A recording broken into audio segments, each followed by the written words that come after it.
Muy buenas tardes a todos. Vamos a continuar con la ponencia correspondiente al doctor Sánchez Vizcaíno.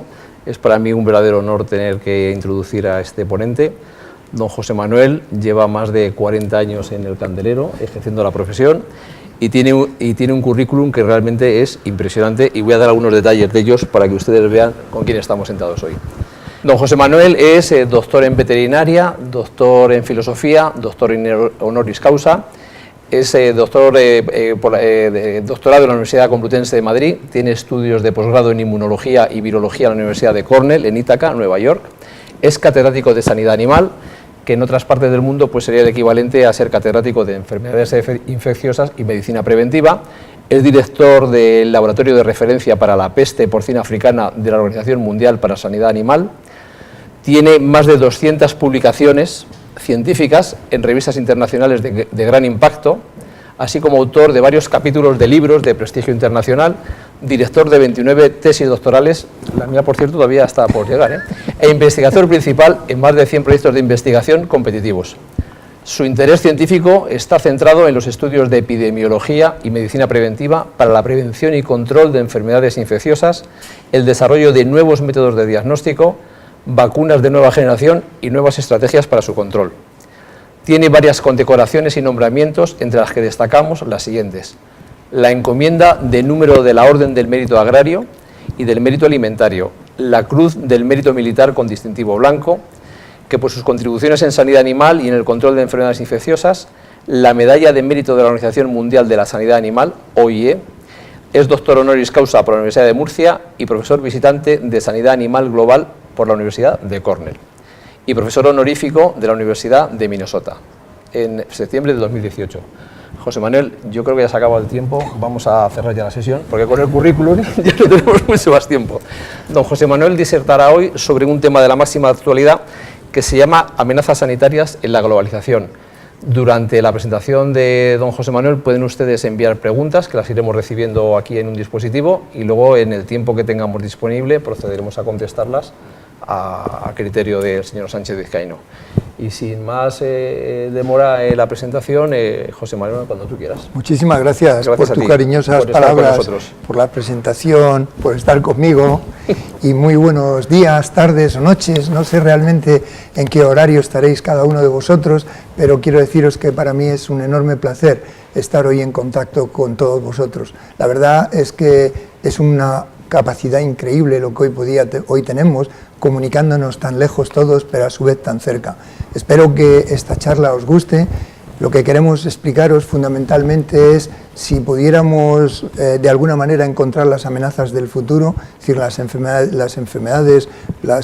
todas las nuevas enfermedades que puedan aparecer en el futuro, y qué está significando la globalización desde esa perspectiva. Es decir, realmente la globalización, ¿qué pensáis que es? Realmente, ¿el que haya globalización es lo que crea las nuevas enfermedades, o es la globalización la que lo que hace es difundir esas nuevas enfermedades?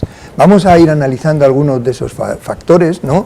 El primero que, como veis, os quería decir es que hoy día tenemos una globalización que lo que nos favorece es a que haya una difusión de cualquier circunstancia que pase en el mundo de una manera bestial. Es tan rápida la manera en la que hoy día se difunden las cosas que en muchos momentos estamos por debajo del periodo de incubación. O sea, si os imagináis cuando Cristóbal Colón fue a descubrir las Américas, pues las enfermedades no solo daba tiempo de que se ocurrieran en aquellos barcos, sino que se murieran, de que las personas incluso llegaran a curarse y que llegaran ya inmunes. Es decir, daba muchísimo tiempo a todo. Hoy día, una enfermedad que pasa en cualquier parte del mundo, con un avión, estás aquí en 13, 14, 15 horas, periodo de incubación todavía, sin ni siquiera un cuadro clínico, y por lo tanto con una capacidad luego de difusión muy elevada. En definitiva, lo que hoy día os puedo decir es que el mundo es muy pequeño, cabe casi en nuestras manos, y que realmente este tipo de enfermedades, las enfermedades pues no tienen fronteras. Hoy es muy difícil que podamos decir que podemos tener hoy enfermedades que puedan haber realmente fronteras. Hemos tenido muchos casos, yo voy a poner varios ejemplos, pero antes os quiero contar por qué realmente se producen esas enfermedades, por qué aparecen nuevas enfermedades, por qué aparecen enfermedades emergentes. ¿Cuál es el motivo para que esas enfermedades emergentes aparezcan y enfermedades que nunca habíamos oído de repente están ya en nuestro país o entre nuestros amigos, ¿no? Son varios los factores que influyen en eso, los vamos a analizar rápidamente y os voy a poner ejemplos de cada caso de ellos. Sin duda, el más importante de todos es el incremento de la población. Al aparecer un incremento tan grande de la población como el que está ocurriendo, pues lo que pasa es que obviamente esa población tiene que comer, con lo cual tenemos que hacer también un incremento de su fuente de alimentación, fundamentalmente de más animales, con lo cual empezamos a tener que producir más y también mejor. Y eso significa que a veces nos vamos a producir a sitios como este que os voy a poner aquí, es un ejemplo interesantísimo que ocurrió con Nipa hace unos años, como recordaréis, en el que se van a poner granjas en un sitio tranquilo, en un sitio que aparentemente no pasaba nada, que no había ningún problema ecológico aparente. Sin embargo, pues había unos vampiros de la fruta que no se percataron y que eran muy curiosos y bajaban a ver a los cerdillos, a ver cómo estaban sus nuevos vecinos, bajaban por aquí, ya os voy a enseñar luego fotos mejores. Entonces al bajar, pues algunos venían comiendo fruta, se caía la fruta, llevaban el virus en la saliva, dejaban la fruta húmeda y los cerditos se comían esas manzanas que estaban impregnadas de saliva con virus. Así aparecen una cantidad de enfermedades. ¿Quién podía decir que en este valle iba a haber ese problema? Pues no se hacen a veces estudios de impacto sanitario y lo que sí que se hace pues es tranquilo, tiene buena vegetación, buena alimentación, etc. Este es uno de los motivos, como ahora veréis, por los que entran enfermedades. Otro problema importante que tenemos y que tenéis que ser conscientes de ello es el calentamiento global. Es decir, el calentamiento, sabéis todos que la Tierra se va calentando, va subiendo cada vez más de grados. Al haber ese calentamiento, ¿qué ocurre? Pues que los vectores van también subiendo en virtud a las zonas nuevas en las que pueden vivir. Eso significa que hay un desplazamiento de vectores. ¿Y eso qué significa desde el punto de vista práctico? Pues que esos vectores que estaban afectando unas zonas en las que estaban produciendo las enfermedades, de repente aparecen a unas zonas donde no solo se encuentran a población naïf, sino que la llegan y la van a infectar con su capacidad de movimiento hacia temperaturas más elevadas. Ese es otro de los factores muy importante, como luego veréis. El tercer factor, que es un factor que cada día, a mí particularmente todavía, este es uno de los que más me preocupa, es el incremento tan grande de algunas especies silvestres. Es decir, está habiendo incrementos como pueden ser de jabalíes o de ciervos, que en algunos países del mundo están aumentando en valores de más del 800%. Eso significa que realmente se ha roto el equilibrio entre lo que es doméstico y silvestre y hay poblaciones que además aumentan pero no están atendidas desde el punto de vista sanitario.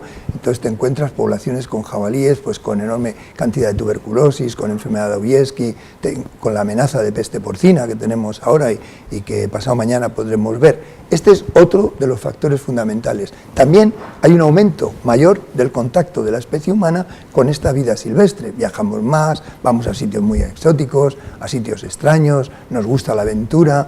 Todo ese tipo de cosas, como ahora veréis, van acarreando ese problema. Y todo eso, ¿cómo repercute? Pues realmente en un mundo en el que estamos globalizados y nos movemos a una velocidad pasmosa, pues cuando eso ocurre, acaba no solo afectando a la zona donde ocurre, sino a toda la que ha habido relación. Voy a poneros algunos de esos ejemplos para que veáis lo que os cuento. Este es el Nipah, que como sabéis afectó en Malasia y que realmente tuvo su origen en estos vampiros de la fruta, ¿no? Y su razón de ser, pues que se montaron unas explotaciones, unos acantilados que en principio no se veían el más mínimo riesgo de peligro. Lo que se vio fue posteriormente un brote. Un brote que, como veis aquí, pues causó no solo una gran cantidad de enfermos, sino elevado nivel de mortandad. Fijaros la cantidad de explotaciones que se habían montado en esta zona, ¿no? Una zona aparentemente tranquila, una zona que nadie te podía imaginar que fuera a saltar un germen como el que ocurrió, ¿no? Igual nos ha pasado en otras enfermedades, ¿no? Ébola Preston ocurrió exactamente igual, la misma situación.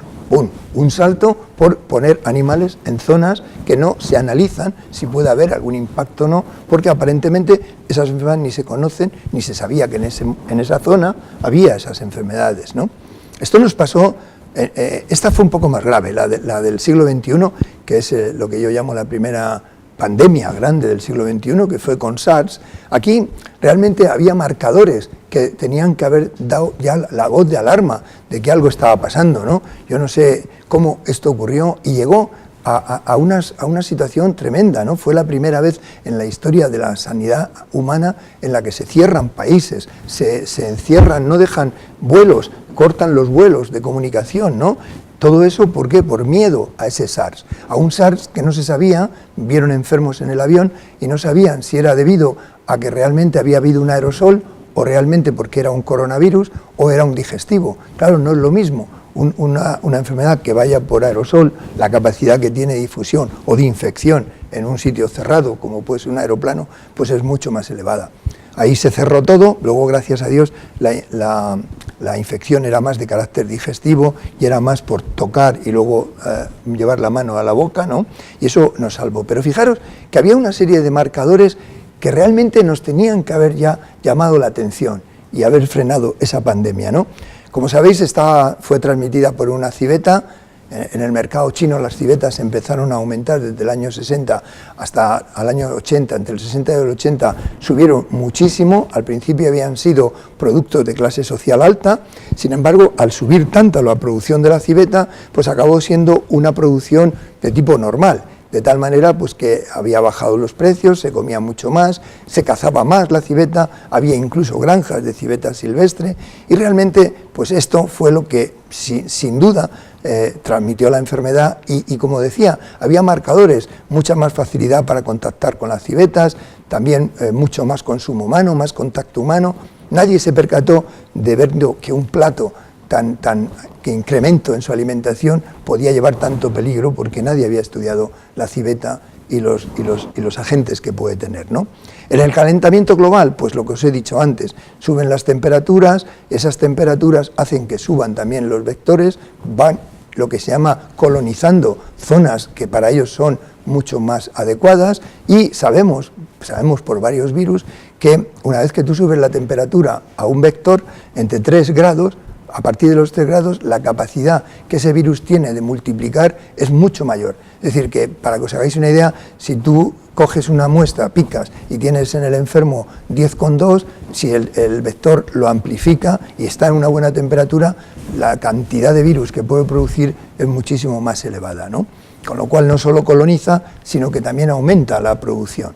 Eso nos ha pasado con enfermedades que os acordaréis, la lengua azul, la enfermedad de Schmallenberg, que bueno, la enfermedad de Schmallenberg se transmitió a una velocidad impresionante. Si la enfermedad de Schmallenberg llega a ser una enfermedad seria o muy seria, o hubiera sido una zoonosis, realmente hubiera sido una catástrofe impresionante, porque en muy poco tiempo, o sea, en lo que tardó la lengua azul venir desde el norte de Europa a España, que tardó años en hacerlo, esto de Schmallenberg lo hizo en meses. Es decir, la velocidad de difusión que tuvo fue tremenda, ¿no?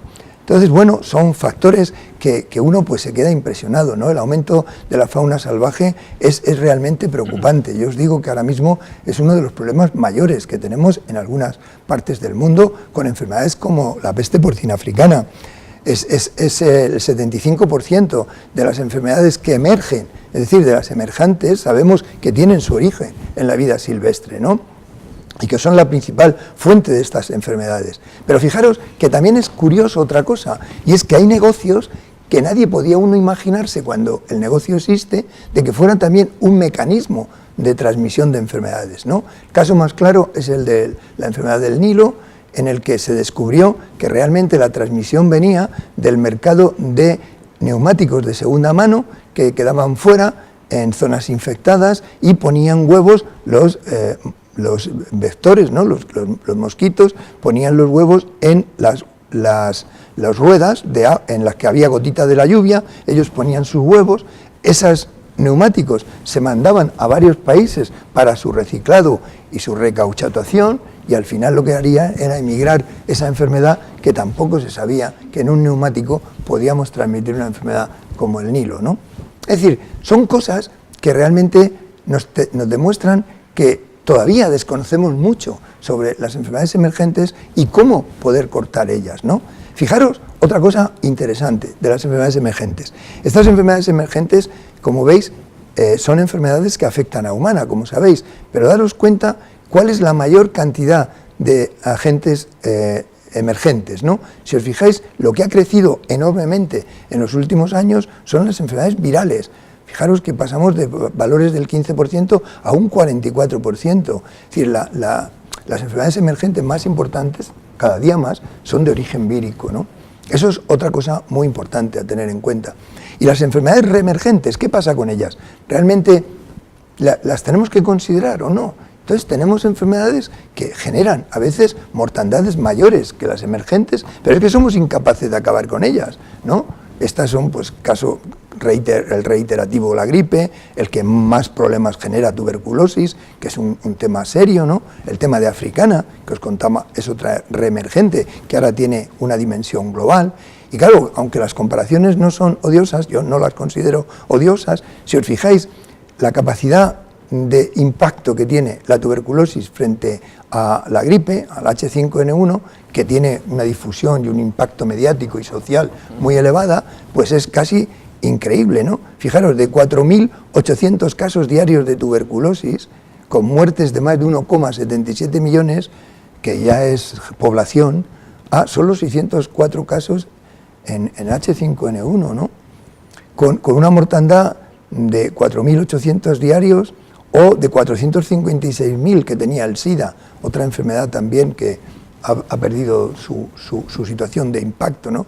Frente a los 357 de muerte que tiene la gripe. Es decir, como os quiero contar, realmente tenemos, por un lado, enfermedades que van a emerger nuevas, que son emergentes y que las causas son muy diversas, y enfermedades reemergentes porque somos incapaces realmente de eliminarlas. Y esto es una cosa que tenemos que plantearnos, ¿no? ¿Por qué es eso, no? ¿Qué hace todo esto la globalización, que es el objeto de la charla de hoy? Pues la globalización realmente lo único que hace es difundir.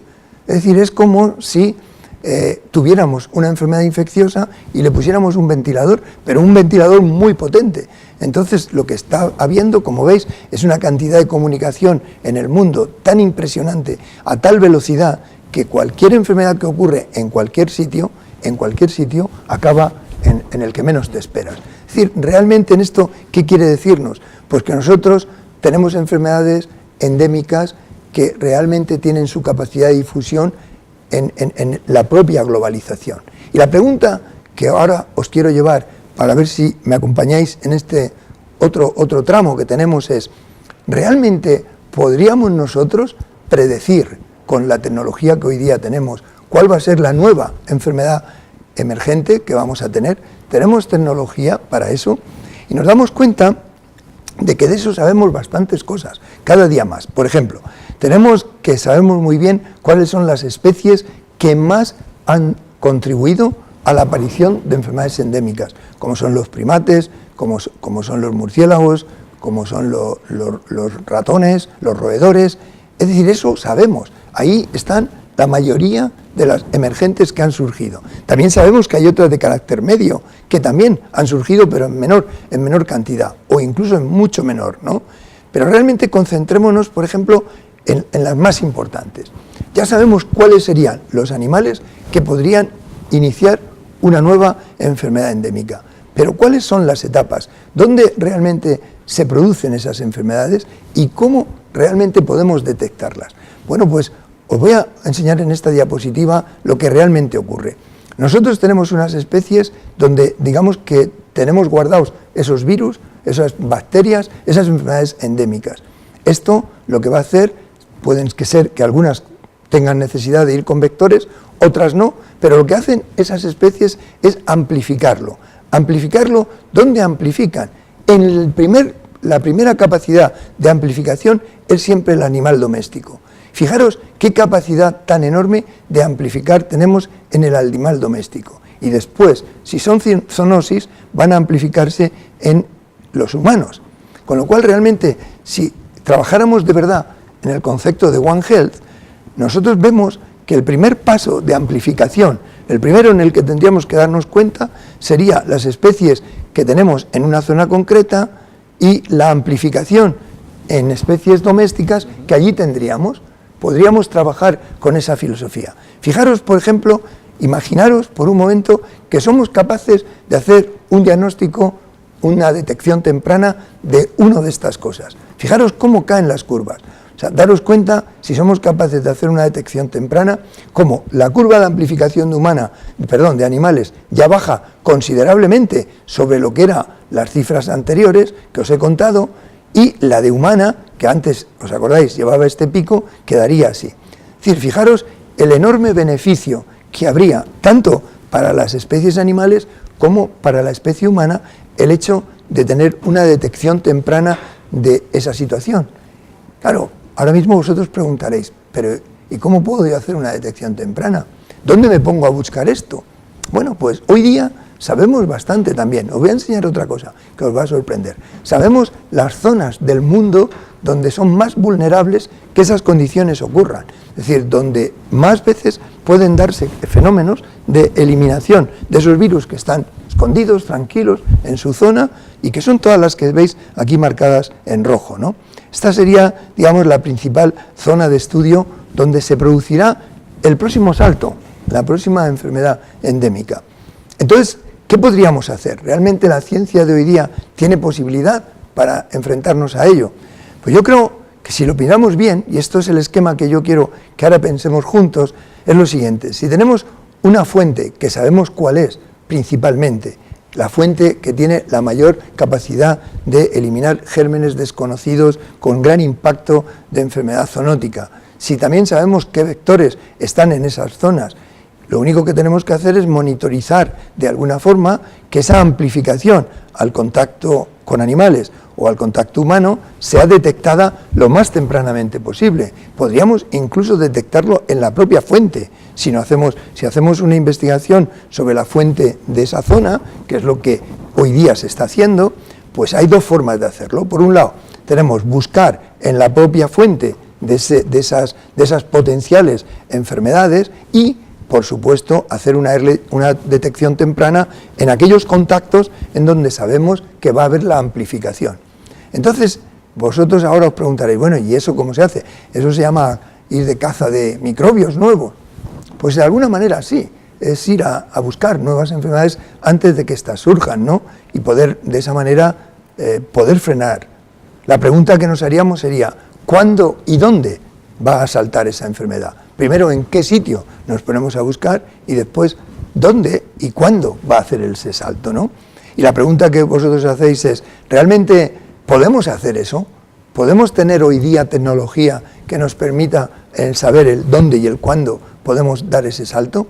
Pues la contestación es que sí, es que tenemos una buena tecnología, que os la voy a comentar, que de hecho ya se está haciendo, varios investigadores están trabajando en estas cosas en muchas partes del mundo, y es una combinación entre buenas técnicas epidemiológicas y buenas técnicas de laboratorio. En buenos modelos epidemiológicos para predecir zonas en base a estos parámetros que os he señalado aquí como los más importantes, ¿no? Que haya elevada densidad de especies de riesgo, que haya zonas donde se están introduciendo animales domésticos de nuevo, es decir, que antes no estaban, que haya cambios de uso en la tierra, que se esté dedicando la tierra a otros fines de los que había, que hubiera nuevas industrias agrícolas o ganaderas en esa zona, que haya alta densidad de humanos, que haya zonas de potencial contacto entre los domésticos y los humanos con los silvestres, que haya estudios potenciales de ruta de contacto. Es decir, todos estos parámetros nosotros los metemos en un modelo y nos salen las zonas donde realmente esto aumenta, ¿no? En ese momento ya podríamos ir a buscar en la propia fuente qué animales hay en esa fuente que podrían tenerlo. Pero es que además luego tendríamos también en la primera amplificación qué especies animales están cerca de esto. ¿Podríamos monitorizar esas especies animales como detección temprana? Y luego ya lo último sería, una vez monitorizados, podríamos a nivel molecular aislar esos agentes infecciosos mediante metagenómica y ver qué podemos encontrar de ellos, qué sistema de diagnóstico podemos aplicar, qué sistema incluso de vacuna podríamos hacer. Y esto es un poco lo que se está haciendo en varios proyectos en los que pues se determinan las zonas, se determina la búsqueda, se hacen toma de muestras de sangre, de sudados, de heces, de orina, de fluido oral. ¿En qué animales? Pues como os he dicho, en primates, vampiros, roedores, aves, humanos, animales domésticos, porque estos serían las dos zonas de amplificación, los humanos y animales domésticos, y después, ¿en qué buscaríamos? Pues a nivel de metagenómica, cualquier resto que pudiera ser un retrovirus, un corona, una arena, un flavi, una influenza, un bullavirus, un paramixo, en definitiva los virus que más generan problemas de este tipo. Este sería el esquema, o sea, haríamos un modelo probabilístico, haríamos unas muestras de estudio de campo y haríamos una comparación de las muestras con los conocimientos que hoy día tenemos de biología molecular. En definitiva, lo que os propongo, o lo que se propone para este tipo de estudio, es conseguir una alianza entre técnicas de epidemiología y modelización que nos permitan identificar dónde pueden estar esos animales, dónde podrían aparecer, dónde podrían estar el próximo salto de una enfermedad endémica, mediante un buen modelo probabilístico que lo haríamos metiendo esos parámetros que os he dicho y con una buena metodología diagnóstica rastreando las especies. En definitiva, hacer una buena alianza entre EPI y Lab es el mejor mecanismo de prevención para el futuro. ¿Cómo podríamos monitorizar esos animales domésticos, que es el problema nuestro veterinario? ¿Cómo podríamos establecer unas granjas donde nosotros pudiéramos monitorizar esa primera amplificación de la que os estaba hablando? Bueno, pues eso se hace gracias a lo que llamamos granjas centinelas. Esto lo hacemos ya con las enfermedades normales, con las enfermedades endémicas, con las enfermedades, digamos, reemergentes. Tenemos nuestras granjas centinelas. La pregunta que se hace es, bueno, ¿y qué podemos hacer en esas granjas centinelas? Tenemos que ir a hacer todos los días pruebas, tenemos que ir a sangrar todos los días a los animales. ¿Cómo se hace hoy día eso? Bueno, básicamente lo que se hace en la mayoría de los países es hacer unas tomas de muestras cada 15 días, salvo que haya alguna clínica anterior que podamos ir antes a tomar muestras, y cada 15 días se van analizando. Normalmente esas muestras pues suelen ser negativas porque los centinelas nos avisarían si son positivas. Claro, imaginaros el coste tan grande que tiene cada 15 días sangrar un grupo de granjas centinela y analizarlas en profundidad. Todo eso es una de las cosas que a nuestro grupo le preocupó mucho, el cómo podemos acortar eso y resolver ese problema, y entonces desde hace unos años llevamos trabajando en cómo podemos monitorizar online la fiebre de un animal potencial que es un animal centinela, y si podríamos realmente predecir mediante cualquier sistema de sensores cuándo en una granja centinela podía haber una infección. Entonces comenzamos trabajando con la monitorización mediante, como ves, termografía, pensando que la termografía nos podía ayudar muy bien a detectar fácilmente la fiebre en un animal determinado. Pusimos también sensores de temperatura subcutáneos, hicimos también sensores de movimiento, hicimos consumo de agua, porque vimos cómo al principio hay un consumo muy elevado y luego una bajada de consumo de agua. En definitiva, íbamos buscando sensores que nos pudieran permitir el detectar una enfermedad antes de que esa enfermedad se inicie, ¿no? Esto lo hicimos y nos dimos cuenta de una cosa que realmente fue una de las cosas más interesantes de hallazgo en medicina preventiva y en detención temprana, y era que, independientemente de lo que os he dicho, de los tres parámetros que os he dicho, hay un parámetro fundamental que es el del movimiento de los animales. Nosotros pudimos ver cómo con una cámara convencional, grabando esos movimientos y después analizando esos movimientos con algoritmos de movimiento, éramos capaces, aquí tenéis la publicación por si la queréis ver, éramos capaces de detectar 24 o incluso 48 horas antes de que una enfermedad se presentara o una fiebre se presentara o una PCR diera positiva, éramos capaces de determinar que realmente esos animales iban a tener una enfermedad infecciosa, iban a cursar con fiebre, aunque no supiéramos de qué enfermedad infecciosa estábamos. Este sistema podemos llevarlo a las granjas centinela, tanto de enfermedades convencionales como de enfermedades de ese tipo. Realmente es un sistema muy barato, es un sistema que lo único que necesita es un vídeo que está grabando el movimiento de los animales, y ese vídeo va con un programa matemático que hemos desarrollado en nuestro laboratorio, que hace un algoritmo que va permitiendo ver las diferencias de movimiento. Por ejemplo, os voy a enseñar algunos que tenemos ahora en granjas. Aquí estamos trabajando en esta granja de Segovia, en la que, como veis, pues podemos medir realmente lo que es... Me dice que no podemos medir. Bueno, no sé, no puede. En este MacBook que tengo no puedo verlo, pero bueno, os imagináis, es un vídeo en el que veríais cómo estos animalitos se mueven, ¿no? Y al mismo tiempo el algoritmo va siguiendo esos movimientos individuales y va trazando una curva de acción de movimiento que nos permite diferenciar cuando el movimiento es por debajo de la media, cuando está por encima de la media, de tal forma que se nos enciende una alarma, ¿no? Lo mismo nos pasa con los vídeos individuales, en los que hemos logrado ya monitorizar perfectamente, no ya el conjunto de un animal o de un grupo de animales, sino a nivel individual. Pasa un poco igual aquí. Bueno, voy a señalaros la siguiente publicación, que la podéis ver aquí, en la que veis este trabajo, que es reciente, lo publicamos en Plus One, en el que tenemos todos los datos por si queréis leer esto, porque creo que es un tema muy muy interesante, tanto para animales domésticos como para poder monitorizar la amplificación más grande que podamos tener en una potencial nueva enfermedad emergente. ¿Qué me gustaría antes de que me preguntarais lo que quisiera, porque vamos bien de tiempo, hemos ido a una buena velocidad, pero no excesiva, y por lo tanto vamos a tener tiempo para que nos preguntéis lo que queráis? Pues realmente, ¿qué me gustaría que recordarais, no?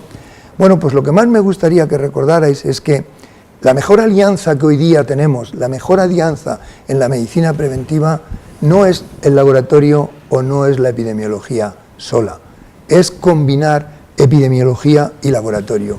Yo os puedo asegurar que desde hace ya muchos años, desde que en concreto gané la cátedra de la que tú has comentado, hicimos esos dos equipos y hicimos el trabajo conjunto, epidemiología y laboratorio. Hacer uniones de epidemiología, de modelización epidemiológica con técnicas de metagenómica fundamentalmente, dan una imagen tremenda y creo que es la mejor herramienta para la prevención que hoy día tenemos. Tenemos también herramientas muy eficaces para la detección temprana de un cuadro febril, como el que habéis visto hace unos minutos, o me hubiera gustado que lo hubierais visto mejor, pero lo podéis leer en la publicación. Luego, la vida silvestre es otra preocupación enorme, os lo digo de verdad, a mí me preocupa muchísimo el incremento de una vida silvestre excesiva, sin control sanitario, sin cuidados sanitarios, me preocupa enormemente. La vida silvestre de verdad que necesita mayor atención sanitaria. Los veterinarios no podemos renunciar a trabajar en la sanidad de estas especies que son tan importantes, pero que están un poco abandonadas desde el punto de vista sanitario. El intercambio de información es una de las cosas también muy importantes, es crítica para la prevención. Conocer qué está pasando en los sitios es fundamental. Las redes sociales hoy día nos ayudan mucho. Por ejemplo, este programa que estamos haciendo, este congreso virtual, pues fijaros, nos está llevando a sitios, a vuestras casas, a donde queráis estar viéndonos lejos, sin embargo estamos cerca. Es una capacidad la que hoy día tenemos de comunicación extraordinaria, ¿no? Y realmente, pues creer también en lo de One Health como una realidad, no solo como una palabra, ¿no? Me decía los otros días un amigo veterinario, y me lo decía un poco de broma, decía, hombre, pero si lo de la One Health, los médicos ya dijeron que siempre hubo una One Health, la de ellos, lo que no entienden es ahora que decimos que la One Health es solo más de todo. Era una broma, pero sin duda tenemos que trabajárnosla conjuntamente, mucho más de lo que hoy día no la estamos trabajando. Creo que hay un potencial ahí enorme de trabajo y tenemos que aprovecharlo. Y luego, pues la última que os cuento, ¿no? Y esta también es importante, porque no creáis que porque vivís en un sitio más o menos tranquilo estáis más o menos seguros. Todos vivimos en un mundo vulnerable hoy día, todos. Y eso espero que no lo olvidéis. Quiero, antes de terminar y daros las gracias, pues a dar el agradecimiento a las personas que diariamente me ayudan a llevar adelante este trabajo y también a nuestras fuentes fundamentales de financiación, que como veis hay fuentes nacionales como este RTA del 2017 y mucha comunitaria y también de la OIE, ¿no? A todos ellos pues mi agradecimiento y a nuestro equipo por llevar el día a día, ¿no? Aquí tenéis nuestra web por si queréis saber más de nosotros y también mi mail personal, por si queréis, aparte de las preguntas de ahora, estar en contacto conmigo, ¿no? Y bueno, pues a mí me queda solo daros las gracias por haber estado este rato con nosotros. Espero que hayáis pasado un buen momento, que haya sido agradable para vosotros, que realmente os haya quedado algún tipo de estímulo sobre lo que hemos visto y, cómo no, a MSD por este maravilloso programa que habéis organizado, que me parece maravilloso este congreso virtual, y a ti por todo, por tu presentación. Gracias a ti, José Manuel. Y tu cariño. Gracias a ti, Muchísimas gracias a todos.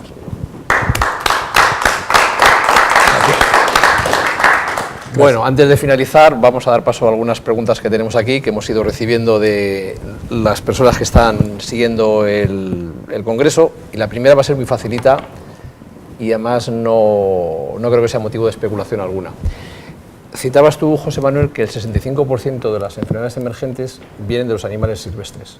Pues en ese contexto, Leticia nos pregunta que qué tiene que ver nuestra forma de tratar los ecosistemas y nuestra mala forma de tratar nuestro planeta con las enfermedades emergentes, si hay algún tipo de relación o no. No, lo que hay realmente es un poco de desconocimiento de nuestro sistema y quizás de falta de trato de él, ¿no? Porque todas estas enfermedades que están saltan porque no conocemos lo que está ocurriendo allí, no asistimos. Como os decía hace un momentito, realmente creo que los veterinarios tenemos que trabajar más en la vida silvestre. Cuando tú ves que un elevado porcentaje de enfermedades tienen su fuente en esa vida silvestre, y ves que, sin embargo, hay muy poquita aplicación sanitaria, hay muy pocos gente trabajando en esos medios, pues te das cuenta que, como dice Leticia, pues un poco no tratamos bien nuestro sistema. Deberíamos de estar ayudando más, sí, y estaríamos más cerca de ello, ¿no? Lo que está ahora pasando, por ejemplo, con PPA, yo tengo que insistir en eso porque lo llevo en el corazón, el hecho tan enorme que está habiendo de que tengamos tantos países afectados por jabalíes y que llevemos ya 4 años y no seamos capaces de controlarlo, ¿verdad? Una enfermedad, te demuestra que realmente tenemos que trabajar más sobre la vida silvestre, porque no es solo una fuente de enfermedades, es que es una parte de nuestra vida y no la podemos tener olvidada, como si estuviera en un rincón recóndito y allí no vaya nadie, ¿no? Tenemos que estar más con ellos, ¿no? Hay una cantidad de infección de tuberculosis tremenda en la vida silvestre y eso es una zoonosis, tenemos que cuidar eso más. Yo creo que en ese sentido estoy con Leticia. No sé si eso es lo que ella pretende o no, pero estoy con ella de que creo que hemos un poco abandonado ese trabajo, que es un trabajo que nos compete como veterinarios y que no estamos haciendo lo que debería, lo que corresponde. Sí. Ahora una pregunta que no tiene que ver ni con la prevención ni con las enfermedades infecciosas, tiene que ver con la zoología. ¿Qué es una civeta? Ah, ¿no has visto? Es un animalito encantador. Ese aquí, el que te voy a enseñar, es el causante, el origen del virus del SARS. Este es el que, a ver si puedo ir para atrás, a ver si me permite el sistema ir para atrás, sí, me parece que me va a permitir. Mira, este animalito que tenéis aquí tan bonito, a ver si te lo enseño. A ver, ¿dónde estás? Civeta querida, aquí está. Esto es una civeta, mira, a ver, te la voy a poner. Esto es, ¿veis? Es un animal que es China, está en China, que se utilizó, ojo, espérate que lo ponga mejor en pantalla. ¿Es una especie aquí de jabalí o un pequeño? Especie... No, es más, veis que es un poquito, es que no, ves que es como un pequeño felino, ¿no? Ah, como un pequeño felino. Sí, vale, es un pequeño está mirando felino. esta foto. Sí. Estos son las civetas y esto es donde se encontró que era la fuente del SARS, de este coronavirus, que, como sabéis, generó un problema en Hong Kong y en todo lo que es la zona asiática, cerrando por primera vez en la historia, porque eso en veterinario lo hacemos más frecuentemente, ¿no? Cerrar el comercio, pero en humana no se había hecho nunca, ¿no? Hasta que se hizo con SARS. Muy bien. Hay otra inquietud en las preguntas que han enviado nuestros oyentes, y una de ellas es que, desde un punto de vista de un plan de prevención, y esto sería casi ya metodología, ¿cuántas granjas centinelas debería haber por cada región, grosso modo, y cuántos animales se les deberían implantar sensores para poder tener la capacidad de no de reaccionar, sino de ser proactivos a la hora de identificar enfermedades? Es una pregunta muy interesante. Eso os voy a intentar contestar a esa pregunta. Es una pregunta interesante y esto tiene 3 partes. La primera parte es hacer un análisis de riesgo en aquellos países donde queremos implementar, o en aquella zona geográfica donde queramos implementar un sistema de vigilancia de este tipo. Se hace un análisis de riesgo en el que se analizan las fuentes posibles de contagio, dónde están, cuál es el movimiento que hay entre esas fuentes y la zona donde vamos a poner la granja, etcétera. Entonces, eso te va a indicar cuántas granjas tienes que tener para cubrir realmente esa zona de riesgo. Esa es la primera cosa. ¿Cuántas granjas? Va a depender del análisis de riesgo en base al riesgo de una zona concreta. Una vez que estamos en la granja, la pregunta es la misma. ¿Cuántos animales tengo yo que monitorizar para realmente estar seguro que ahí ha entrado o puede entrar un agente infeccioso? Eso se hace también por un análisis de riesgo. Tú analizas la granja y dices, ¿dónde tengo el mayor movimiento? De entrada de comida, de entrada de personas, de entrada de renovación de animales en una granja. Entonces te das cuenta que hay unas zonas que son mucho más vulnerables a la entrada de cualquier cosa que otras, que están más al fondo, y al final serán por difusión, pero no por entrada. Entonces, en esas zonas que el análisis de riesgo te dice que es la más probable vía de entrada de esas enfermedades, es donde nosotros ponemos los programas de vigilancia. Es decir, que como para contestarlo de forma resumida, todo está basado en el riesgo de cada cosa. ¿Cuántas granjas? Pues depende del riesgo de la zona. ¿Cuántos animales en la granja? Depende del riesgo de esa granja. Muy bien, muchas gracias. Normalmente trabajamos muchas personas con el tema de la bioseguridad, estamos muy preocupados con ese tema, especialmente con el tema del PIRS, estamos todo el día hablando de bioseguridad, pero yo después de escucharte creo que la bioseguridad, somos miopes, estamos pensando a nivel de granja y la bioseguridad casi parece que debería ser a nivel mundial, como la jurisdicción esa que quieren los jueces imponer, ¿no? Porque tú en tu granja puedes hacer lo que te dé la gana, pero realmente la cantidad de elementos y de vectores que pueden alterar ese orden es una bestialidad. Entonces, ¿es imposible o es una quimera pensar en términos de bioseguridad o es solo una medida paliativa de lo que se puede venir? No, la bioseguridad nos ayuda, pero, por ejemplo, te voy a poner ejemplos para que tú mismo valores lo que quiero decirte.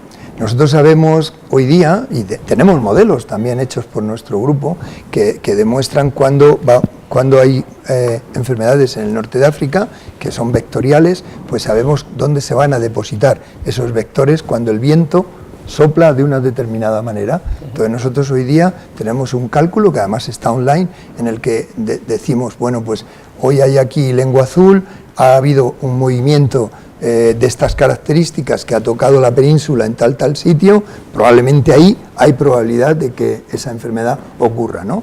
Entonces ahí la ventaja que tenemos es, claro, ¿qué puedo? Pues puedo poner mosquiteras en las zonas donde son vectores los que vienen, no solo para moscas, sino para mosquitos, ¿no? Entonces tú puedes poner mallas, estás evitando eso, no evitas bajo los contactos que los animales estén fuera en las horas donde ellos son más activos, los metes dentro, es decir, hay medidas de bioseguridad que son muy eficaces. Pero yo lo que sí que estoy de acuerdo contigo es que la amenaza es lo que tiene que mirarse a nivel global. La bioseguridad es una cosa más local. Si nosotros, en base a la amenaza que nuestro país o nuestra región está determinando, tú acomodas la bioseguridad a ello.